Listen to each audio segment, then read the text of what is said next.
अध्यक्ष महोदय आमी किछुमान नतुन काम करिब लागिब। আজি एजने কৈছে যে जी कथा कब নোৱাৰে সেই कथा प्रतिश्रुति दियार प्रयोजन নাই। अध्यक्ष महोदय 1 लाख लड़ाक मैं गणि गणि चाकरी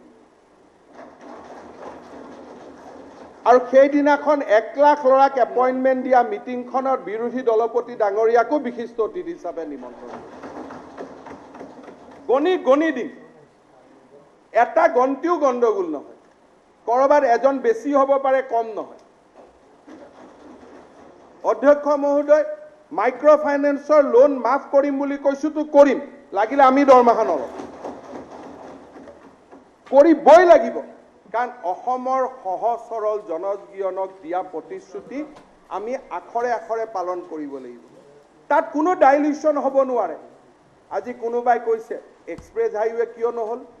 एक्सप्रेस हाईवे आमार निर्वाचन घोषणा पत्रत नासिल एटा प्रचेष्टा आसिल हबो पारे निकी एटा एटु एटा असुविधा हबो पारे निकी মই যদি কালি কও যে মই মংগলায়ন অসমৰ পৰা পঠাব চেষ্টা কৰি আছো আৰু পিছত আপুনি কব নেকি মংগলায়নখন কিয় নপঠালে বুলি।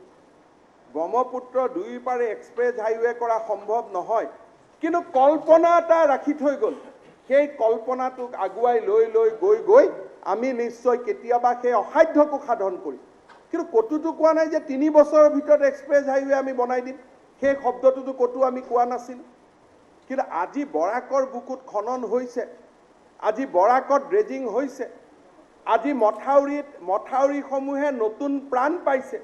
এইখন চৰকাৰৰ দিনতে গুৱাহাটী উত্তৰ গুৱাহাটীত দলং হৈছে 2023 চনত আমি সকলোৱে মিলি উদ্বোধন কৰি মাজুলীৰ ওপৰত দলং আৰম্ভ হৈছে। আজি কলিয়া ভুমুৰা দলং 2 দিনতে সম্পূৰ্ণ হ'ব। গহপুৰ নুমলীগড়ৰ দলং আৰম্ভ হ'ব। ফুলবাৰীত দলং নৰেন্দ্ৰ মোদী ডাঙৰীয়াই কৰিছে এছিয়াৰ দীৰ্ঘতম দলং। এই সফলতাবিলাকৰ কথা আমি নকম নেকি। আমি ডিসাইড কৰিব লাগিব যে আমি পজিটিভ হম নে নিগেটিভ হম। আজি ফুলবাৰীৰ দলঙৰ বাবে মোদী ডাঙৰীয়াক আমি কৃতজ্ঞতা নজনাম নেকি। ৱাজেদ আলী চৌধুৰী ডাঙৰীয়া আছে। আজি ধুবুৰী সাউথ সালমাৰা মেঘালয় কিমান সময়ৰ ভিতৰত পাই যাব। কল্পনা আছিল নেকি যে কোনোবা চৰকাৰে এখন কৰিব পাৰিব বুলি। আজি এনেকুৱা অসাধ্য সাধন আগৰ চৰকাৰখন বা ভাৰতীয় জনতা